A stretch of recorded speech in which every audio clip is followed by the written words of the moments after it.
Voilà, c'est le grand départ vers l'Algérie. Pour ça, j'ai un ami qui m'a rejoint sur l'île de Samos en Grèce et qui va rester avec moi jusqu'à l'île de Kos. On va faire ensemble 121 milles nautiques, ce qui représente 224 km. On va faire 3 mouillages et une marina ici à l'île de Léros. Ça sera ma première d'ailleurs. Pour cette vidéo, j'aurai pas beaucoup de contenu parce qu'il ne veut pas apparaître sur les vidéos, mais je vais vous montrer le trajet qu'on a effectué ensemble.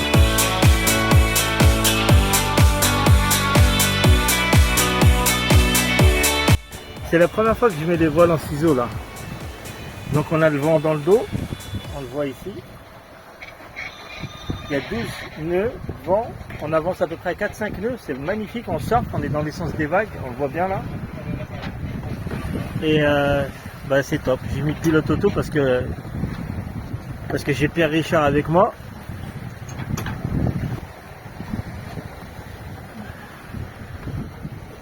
Tu vois là, la voile elle est sortie là, faut que je règle le truc. Bon. Sinon on n'est pas trop mal là. Ah lui il penche bien lui par contre. Il a pris le vent de côté là. Et là c'est couché d'assis là ce qu'on voit je crois. C'est là. On avance à peu près à 4-5 nœuds. On le voit ici.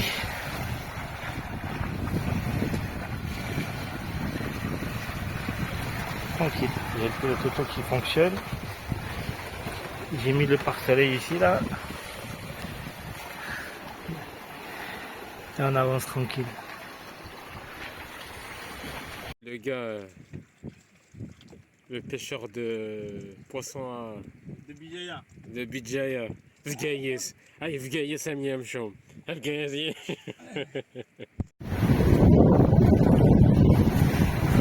Il y a un endroit où il y a plein de petites îles. Je sais plus comment ça s'appelle, sur la carte, on va remettre dans la vidéo.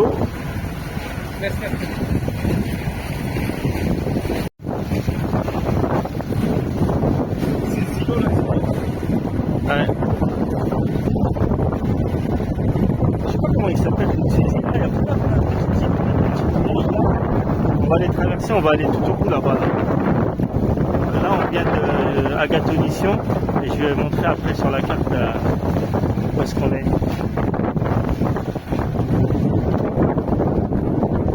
Il y a vraiment des petites îles là, des îlots.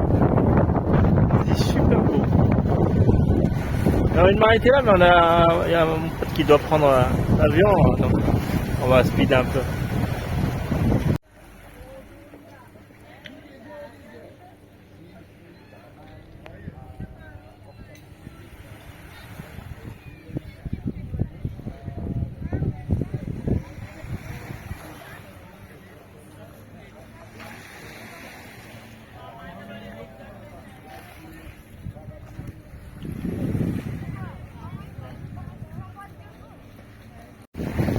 Là on arrive à l'île de Léros. Je sais pas si on fait escale ici pour une nuit et on part demain, on a encore le temps. Ou alors on trace, on va au plus loin et pour se reposer bien comme il faut. On va voir.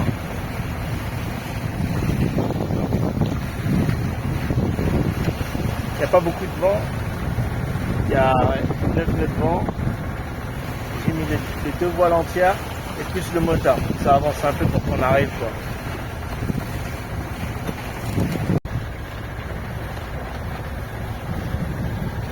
On va essayer de trouver un port devant où on va voir.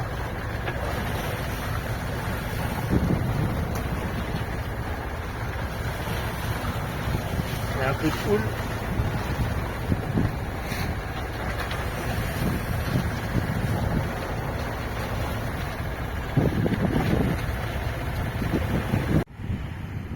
Donc la marina de Léros, c'est la première fois que je rentre dans une marina tout seul avec mon pote pour me garer. C'est bon, ça va, il n'y avait pas trop de vent, je crois il y avait 7 nœuds, 7-10 nœuds max. Je suis allé doucement, sans problème, ça va. Mon bateau il est tout au bout là-bas. Et là, on part en ville, on va dire en ville, au village, pour faire les courses. Il nous manque quelques petits trucs. Voilà. La belle vie.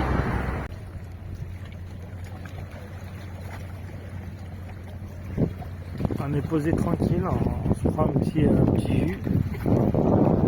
Ah, c'est magnifique. Il y a un panorama extraordinaire. Il y a des belles montagnes là, des belles falaises.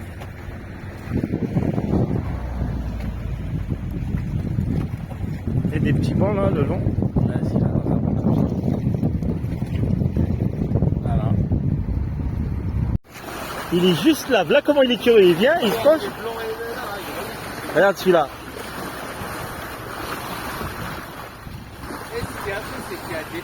Il y a tout là.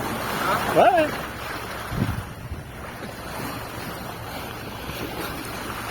Ah, ils sont là le groupe. Allez, allez. J'ai bien fait de te dire on continue. Ouais.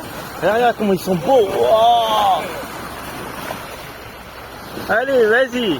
Fais-moi plaisir. Oh, comment c'est beau.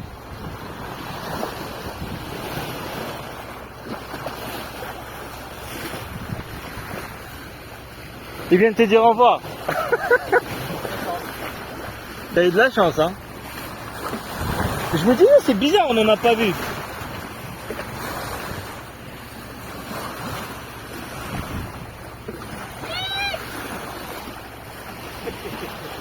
Tu limites bien le dauphin. Comment j'ai vu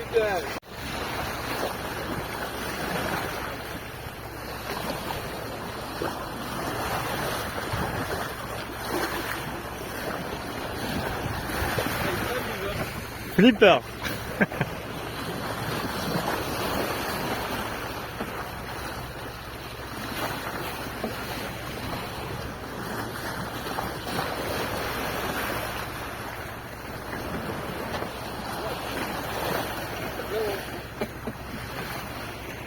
Il y a les dauphins qui nous accompagnent là, à Kalymnos. Il a un truc dans le bec. Il y en a Vlalta.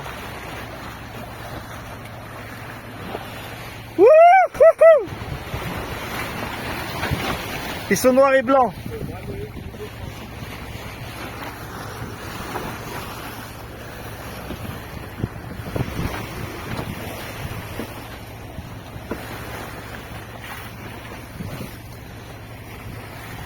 Ah, ils sont magnifiques. Wow! Il me regarde avec ses yeux, il est beau. Ouh! Ils sont là. Comment ils sont beaux.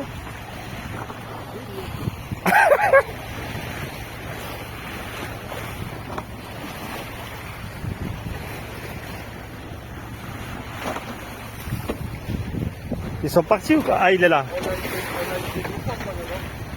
Ouais. Il est là le groupe.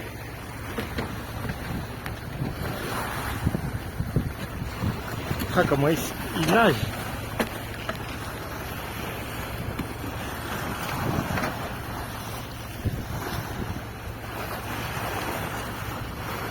Comment ils sont beaux. Comment j'irais bien nager avec eux.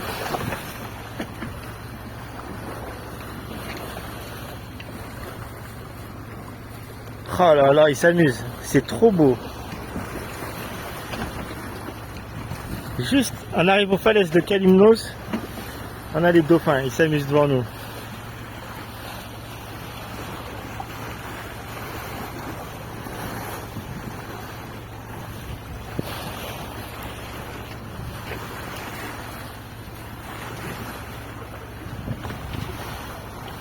Ah, il y en a une dizaine, hein.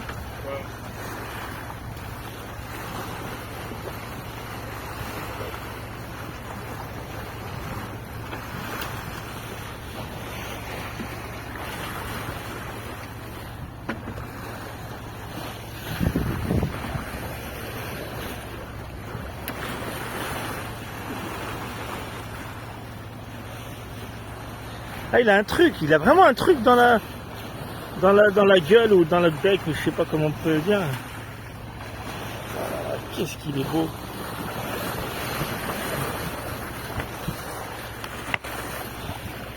Allez, vas-y, fais-moi un saut. Hop, hop, hop. On va peut-être entendre les...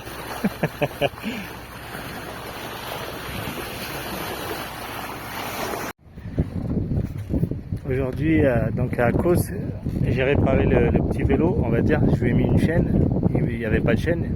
C'est mon pote du chantier, Mohamed, qui me l'a passé. Il était en train de rouiller dans un coin, il m'a dit si tu le veux. Je l'ai regardé, il m'a dit si tu le veux. Je lui ai dit vas-y. Il me l'a donné, il manquait une chaîne, je l'ai mise. Tout va bien, j'ai gonflé, il n'est même pas crevé. Bon, là je vais aller faire un tour avec. Et mon pote il est là-bas, là, juste en dessous de la montagne. Là. Et voilà, tranquille, il fait beau. Il y a les pêcheurs, j'ai trouvé une place parce qu'il va y avoir du mauvais temps. C'est une place gratuite, mais elle est pas top, mais bon, c'est gratuit. Donc on va se la taper. Hein. Voilà.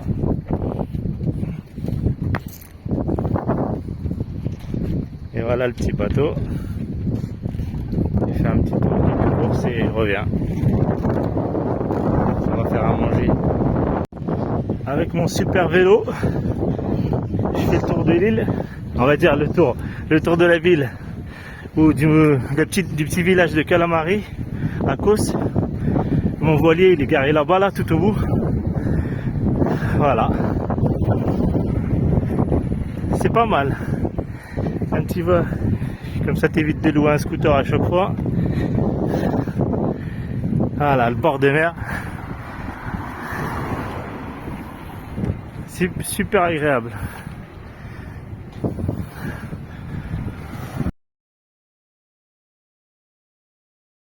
Une fois que mon ami a pris l'avion pour rentrer, je me suis mis au mouillage. Le vent il était tellement fort qu'il m'écrasait sur le quai et ça a fait exploser 2 pare-battages. Il y avait trop de cailloux apparents, le béton était complètement effrité, ce qui fait que j'étais mieux ici.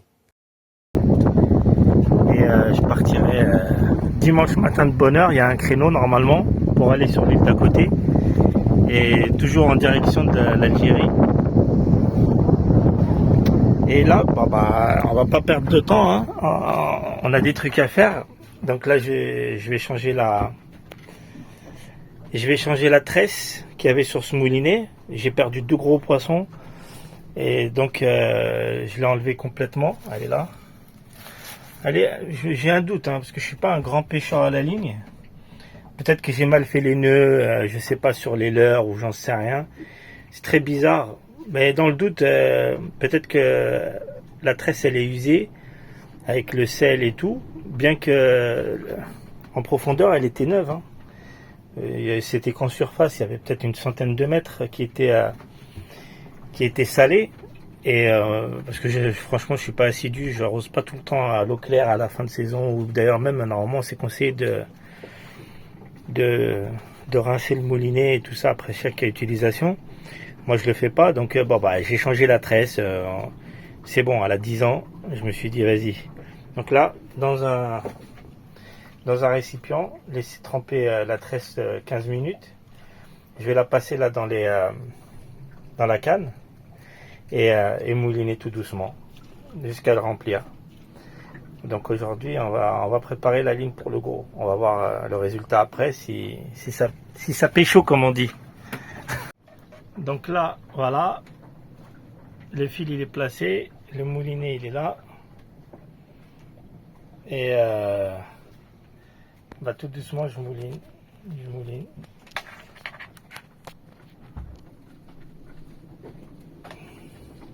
Et ça va se placer tranquillement. Là je tiens le portable avec le pouce, je fais un truc de malade.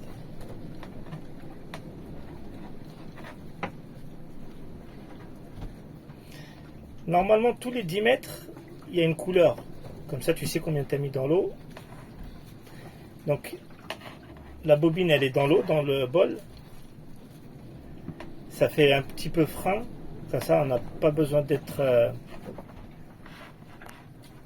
deux à le faire, personne ne tient, et tu moulines tout doucement, tranquillement, jusqu'à finir la bobine, ou je sais pas, je crois que j'ai 300 mètres dans la bobine, je sais pas combien il va prendre le moulinet, parce que c'est une grosse tresse.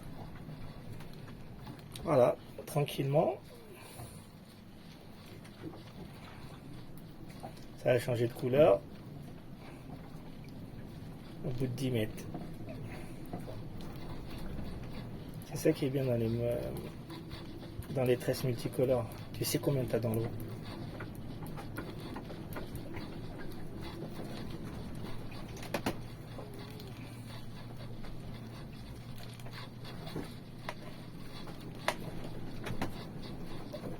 Je suis en train de faire un truc de kamikaze.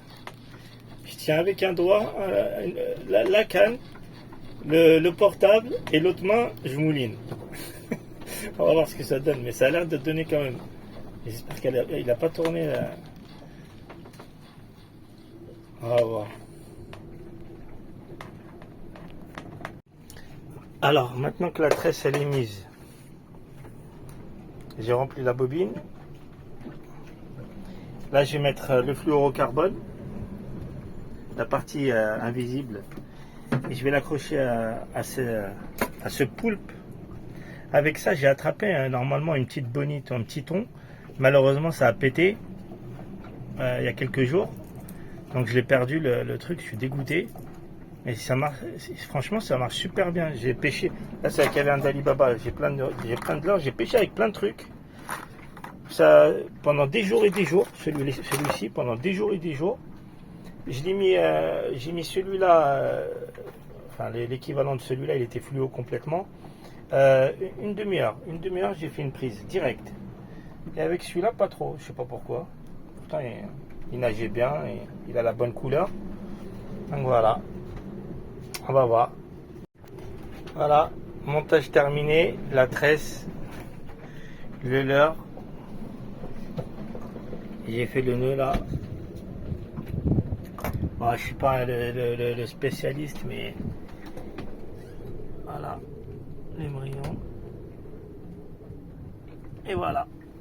Avec ça, normalement, je vais prendre un truc. Si ça lâche, je comprends pas. Franchement, je comprends plus. On verra ce que ça donne.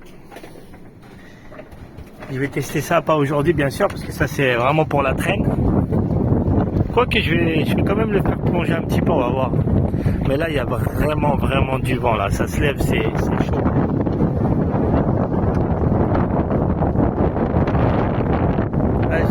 C'est mon encre qui tient tout là, mais peut-être il me reste 10 mètres de chaîne, je crois que je vais les mettre en action. C'est chaud bouillant.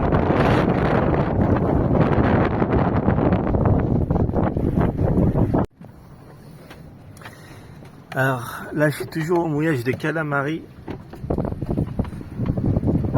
Toujours pareil. Il y a trop de vent et encore il s'annonce beaucoup plus de vent. On ne va pas partir maintenant.